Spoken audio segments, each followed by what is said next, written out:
এই দেশটার নাম কি?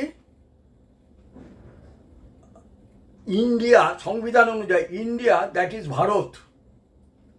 আর আমরা যে রাজ্যে বাস করি সেই রাজ্যটার নাম কি? পশ্চিমবঙ্গ। আর আমাদের রাষ্ট্রধর্ম কি? আমরা সেকুলার। এখানে যে যার নিজস্ব ধর্মাচরণ বা দেশের ক্ষতি না করে তার মত প্রচার করতে পারবে, এই তো সংবিধানে লেখা আছে।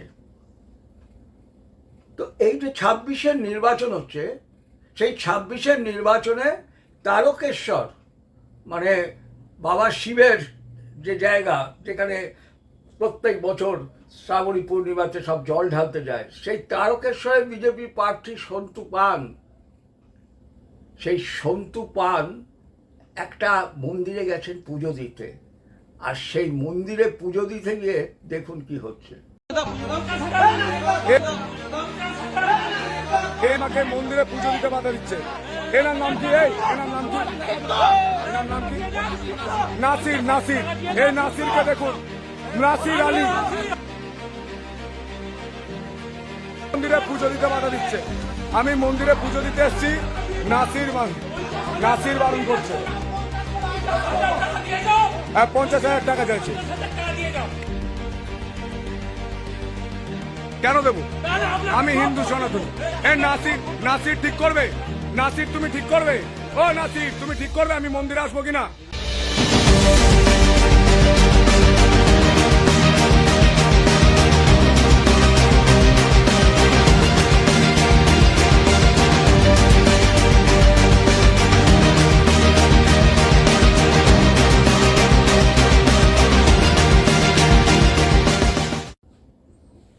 ভিডিওটা আপনারা দেখলেন।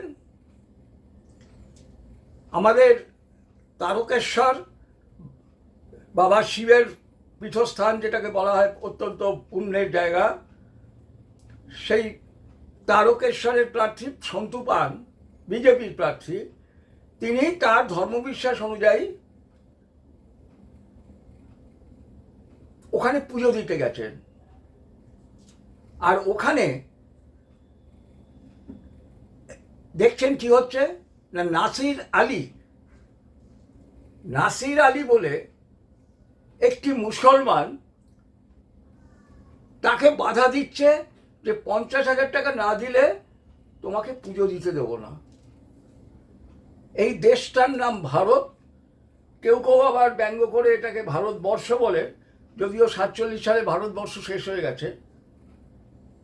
তো সেই ভারত, ইন্ডিয়া, যারা সেকুলারিজমে বিশ্বাসী, যে যার ধর্ম বিশ্বাস অনুযায়ী চলতে পারে, সেখানে নাসির আলী সন্তু পানকে বলছে এই মন্দিরে পুজো দিতে গেলে 50,000 টাকা দিতে হবে। ভারতবর্ষের অংশ এই পশ্চিমবঙ্গ, যেটা নাকি আবার সৃষ্টি করা হয়েছিল শুধুমাত্র হিন্দু বাঙালিদের থাকার জন্য।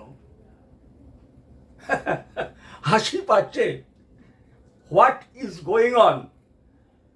এখনো কিন্তু দেশটা আমাদের ভারত। এখনো আমরা হিন্দুরা এখানে শোনা যায় 80%। অবশ্য সামনের যে জনগণনা হবে সেখানে কি হবে জানি না। তো সেই 80% হিন্দুর দেশে হিন্দু মন্দিরে পুজো দিতে গেলে মুসলমান তার কাছে তোলা চাইছে, তাও 1,000 টাকা না, 50,000 টাকা। আর চুপচাপ আমরা হিন্দুরা সেইগুলো মেনে নিচ্ছি। বাড়িতে রোববার দিন ওই কষায়ের দোকানে 1 ঘন্টা লাইন দিয়ে, হয়তো কেউ কেউ সেই গরমে অজ্ঞান হয়ে যায়, পড়ে যায়, লাইন দিয়ে পাঁঠার মাংস, হালাল করা পাঁঠার মাংস এনে বউ বাচ্চাকে নিয়ে খেয়ে, রান্নাটা কিরম হলো? হ্যাঁ গো, রান্নাটা কিরম হলো? ও আজকে তোমার হাতের রান্নাটা খুব ভালো হয়েছে, মা আমাকে আর 2 পিস দেবে? করে দুপুরবেলা দিবানিদ্রা দিয়ে বিকেলবেলা একটু অম্বল টম্বল যখন অ্যাসিডিটি হলো, একটু অ্যাসিডের ওষুধ টষুধ খেয়ে সন্ধ্যাবেলা একটু হাওয়া খেয়ে বেরোলাম। সেই বাঙালি, সেই ভাগরার বাচ্চা বাঙালি ওই তারকেশ্বরে দিনের শেষে আমরা কি দেখলাম? হয়তো দেখবো এবার, হয়তো সেটা হবে না, যে তৃণমূল প্রার্থী, তো আমি ধরে নিচ্ছি তৃণমূল প্রার্থী ওই যারা এই দেশটাকে ইসলামিক রাষ্ট্র বানাতে চায় বা গ্রেটার পশ্চিমবঙ্গ বানাতে চায়, সুবে বাংলা বানাতে চায়, তাদের প্রার্থী ড্যাং ড্যাং করে জিতে গেল, সন্তু পান হেরে গেল।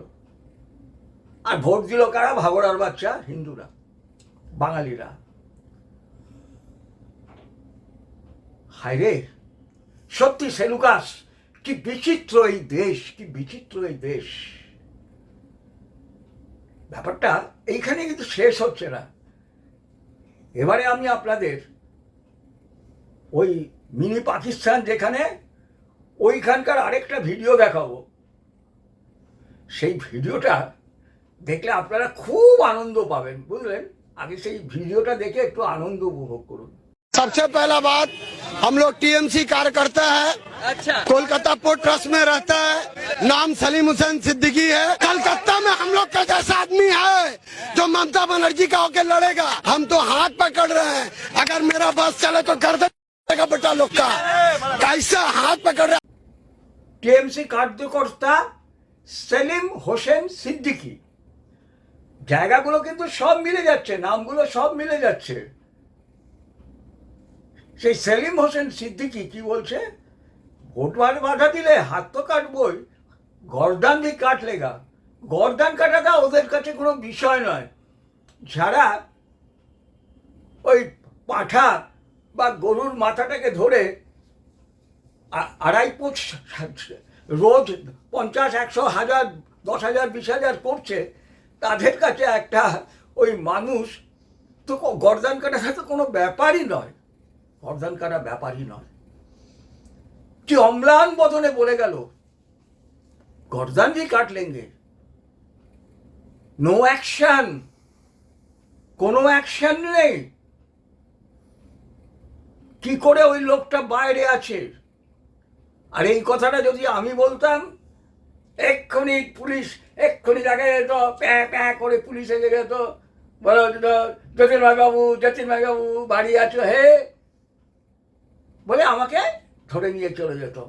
আপনি এই ভাষণ দিয়েছেন নির্বাচনের সময়, সাম্প্রদায়িক উত্তেজনা সৃষ্টি করা ভাষণ দিয়েছেন। দেশটা ভারত, ভারতবর্ষ ভেঙে পাকিস্তান হয়েছে, মুসলিম রাষ্ট্র হয়েছে কট্টর, আর হিন্দুদের জন্য পাওয়া যে আমাদের যে বাকি অংশটা, ওই দুই শয়তান নেহরু আর গান্ধী কমিউনিস্টদের সঙ্গে হাত মিলিয়ে এটাকে হিন্দুস্তান করেনি, এটাকে করেছে ইন্ডিয়া, দ্যাট ইজ ভারত। এখানে সবার সমান অধিকার। কিরম অধিকার? তুমি মুসলমান, তুমি মেয়ে, বাবা তুমি মুসলমান মেয়ে, প্রেম করছো, আচ্ছা তোমার জন্য 15 বছরে বিয়ে অ্যালাউড, তুমি 15 বছরে বিয়ে করতে পারবে। ও বাবা তুমি স্কুল করবে, কলেজ করবে, আমরা সরকার থেকে তোমাকে এড দেবো, তুমি মুসলিম সংখ্যালঘু স্কুল তৈরি করো, কোনো আপত্তি নেই, সংখ্যালঘু কলেজ তৈরি করো, কোনো আপত্তি নেই। এই হচ্ছে সেকুলার ভারতের চরিত্র। আর বাংলা, দিদির কল্যাণে বাংলা যে কোথায় চলে গেছে, এই দুটো ভিডিওর ঝলক আপনারা দেখলেন। তাও এখনো 80%, এই বাংলার বুকেও এখনো 70% হিন্দু আছে। আর 26-এ তাহলে বুঝতে পারছেন আর কদিন পরে ভোট, 23 আর 29। এই 23 আর 29-এ যদি এই দুধের গাইদেরই সরকার আসে, এখন তো এগুলো দেখছেন মুখে, এরপরে তারকেশ্বর মন্দিরে ঢুকতে গেলে আপনাকে বলতে হবে এত টাকা তোলা দিতে হবে। ওই কোনো সেলিম ভাই বা আলিম ভাই, কোনো ডালিম ভাই এসে আপনার কাছে চাইবে, নাহলে আপনাকে ঢুকতে দেবে না। আরে আপনার বাবা শিব, ওই শিবের মন্দির তো কি আছে, জায়গাটা তো আমাদের, আমাদের তোলা না দিলে তো আমি তোমাকে ঢুকতে দেবো কেন? বন্ধু, কোথায় চলেছি আমরা? আমাদের এই নীরবতা, আমাদের এই স্থবিরতা, আমাদের এই যে এটা আমাদের কোথায় নিয়ে যাচ্ছে? আপনি ভাবতেন রোববার দিন ওই খাসির মাংসের দোকানের কষায়ের খাসির মাংসের দোকানে লাইন দিয়ে পাঁঠার মাংস বাড়িতে এনে বেশ ভালো করে মশলা টশলা দিয়ে রান্না করে খেয়ে আপনার জীবন যাবে? ভুলে যান, এই জীবন আপনার যাবে না। ও বাংলাতেও যায়নি, এ বাংলাতেও যাবে না, এবং আগামী দিনে হয়তো সারা ভারতবর্ষে যাবে না। চোখের সামনে দেখছেন না, ভারতের বড় বড় কর্পোরেট কোম্পানিগুলো তারা ইসলামিক দুনিয়া যারা পারচেজ হয়ে যাচ্ছে, সেখানে বলা হচ্ছে কেউ কোনো মেয়ে মাথায় তিলক পরতে পারবে না, কোনো ছেলে হাতে টাকা দিতে পারবে না, কিন্তু হিজাব পরতে পারবে, নাকাব, মাথায় ভেল ইত্যাদি যা কিছু আছে সব পরতে পারবে, বাট বিন্দি পরতে পারবে না, হাতে টাকা বাঁধতে পারবে না। কোম্পানি থেকে ইনস্ট্রাকশন, রিটেন ইনস্ট্রাকশন তারা কিনে নিচ্ছে। কেন? তারা মনে করছে যে শুধু জন্মসংখ্যা বাড়িয়ে আমরা দেখতে দখল করতে পারবো না, আমাদের এই গজবা হিন্দের স্বপ্ন সফল হবে না। সব কিনে নাও, সবাইকে কিনে নাও, সবাইকে কিনে নাও। যেরকম লক্ষণ সেনের কে সমস্ত পারিষদকে কিনে নিয়েছিল ওই গৌড়ের ওই পান্ডুয়ার ওই দরগার যে পীর বাবা ছিল, রামাই পণ্ডিতের মতো মানুষকে কিনে নিয়েছিল। এই প্রসঙ্গে আমি আপনাদের একটা বইয়ের কথা বলছি। যুধিষ্ঠির জানা, যিনি মালিবুড়ো ছদ্মনামে লিখতেন, ডক্টর যুধিষ্ঠির জানা, তার একটা বই আছে চৈতন্য আবির্ভাবের পটভূমি। সেই বইটা পারলে, রেয়ার বই, পারলে কলেজ স্ট্রিট অঞ্চল থেকে জোগাড় করে নেবেন, দেখবেন কি অবস্থা হয়েছিল। এখন ভাই বাংলা, এই ভারতেরও কিন্তু সেই একই অবস্থা হচ্ছে। সবাইকে কিনে নেওয়া হচ্ছে, সবাইকে কিনে নেওয়া হচ্ছে। আমরা বুঝতে পারছি না, ভেতরে ভেতরে কিন্তু অল আর পারচেজ, সমস্ত কর্পোরেট সংস্থাগুলো পারচেজ হয়ে যাচ্ছে।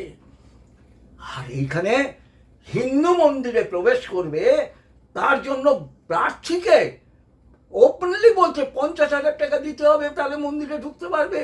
আর ওই মিনি পাকিস্তানে, ফিরাদ হাকিমের যে স্বপ্নের মিনি পাকিস্তান, সেখানে ওই বাংলাদেশের আলবাদর,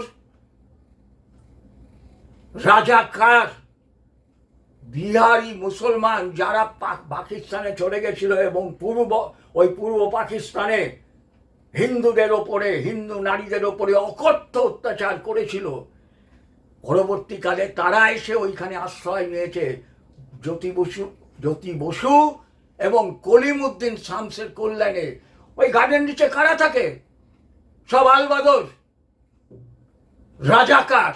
সেই বিহার, ইউপি থেকে যে মুসলমানরা চলে গেছিল তাদের স্বপ্নের পাকিস্তানে, তারা যারা গিয়ে ওই পূর্ব পাকিস্তানে হিন্দু নারীদের ওপরে চরম অত্যাচার করত, সেই মানুষগুলো বাংলাদেশ তৈরি হওয়ার পরে যখন পাকিস্তানে যেতে পারেনি, সব ওই জ্যোতি বসু আর কলিমুদ্দিন শামসের কল্যাণে এসে ওইখানে আশ্রয় নিয়েছে। যার জন্যই তো ফিরাদ হাকিম বলেছেন তার স্বপ্নের মিনি পাকিস্তান। এবং দেখবেন ওখানে সব উর্দুতে কথা বলে। তারা কিন্তু সবাই উর্দুতে কথা বলে না, তারা কিন্তু কেউ বাংলায় কথা বলে না। কেন? বাংলা ভাষা তারা জানে না, তারা জানবে কি করে? তারা সবাই উর্দুতে কথা বলে। তাই এখানে হিন্দিতে কথা বললে তাদের এখান থেকে বহিষ্কার করার মাঝে মাঝে ধমকি আসে, কিন্তু উর্দুতে কথা বললে কাউকে সে কথা ওঠে না। তখন কিন্তু কেউ বলে না যে তারা তো হচ্ছে ইউপির লোক বা তারা তো বিহারের লোক। কেন? এই লোকগুলো এসে সেইখানে আশ্রয় নিয়েছে, তারাই তো ওখানকার মানুষ, তারাই তো ঠিক করে কে ওখানে এমএলএ হবে। তাই ওখানকার মানুষ, ওখানকার ওই বলছে যে गर्दन भी काट लेगा हिंदू को। এই হলো বঙ্গবন্ধু। এই 26-এর নির্বাচনের পরে এই জিনিস কিন্তু ঘটতে চলেছে। ওই 46 সালের আগে যে ব্রিটিশ আমলে যে লাস্ট ইলেকশন হয়েছিল, সেখানে যদি হিন্দুরা শ্যামাপ্রসাদের আহ্বান শুনে হিন্দু মহাসভায় ভোট দিত, তাহলে হয়তো এই বাংলা এইভাবে বিভক্ত হতো না। আর বাংলা যদিও বা বিভক্ত হতো, ওই পূর্ব পাকিস্তানে আরও একটা বিরাট অংশ এই পশ্চিমবঙ্গে আসতো। বাঙালি সেদিন কথা শোনেনি, বাঙালি সেদিন শ্যামাপ্রসাদের কথা শোনেনি। আর আজকে এই আমাদের মতো পাগল ছাগল মানুষগুলো যে চেঁচাচ্ছি, ওই রবিবারের খাসির মাংসের দোকানে লাইন দেয়া ওই বাঙালি বাবুরা আজও আমাদের কথা শুনছে না, আজও আমাদের কথা শুনছে না। এই হচ্ছে অচিরি সংকেত। তাই চোখের সামনে দেখতে পাচ্ছেন, দুটো ঘটনার ঝলক দেখালাম, এরকম হাজার হাজার ঘটনা আছে। তাই 26-এর নির্বাচনে দয়া করে ওই মমতা ব্যানার্জির ফাঁদে পড়ে ওই লক্ষ্মীর ভাণ্ডার আর কি সব ভাণ্ডার আছে তার লোভে পড়ে দয়া করে দুধেল গাইদের সরকার কিন্তু এখানে করবেন না। তাহলে কিন্তু আপনার গর্দানটা দেওয়ার জন্য তৈরি থাকবেন বন্ধু, গর্দানটা দেওয়ার জন্য তৈরি থাকবেন। তাই বলি, জয় মা কালী, জয় মা কালী, জয় বঙ্গ, জয় শশাঙ্ক।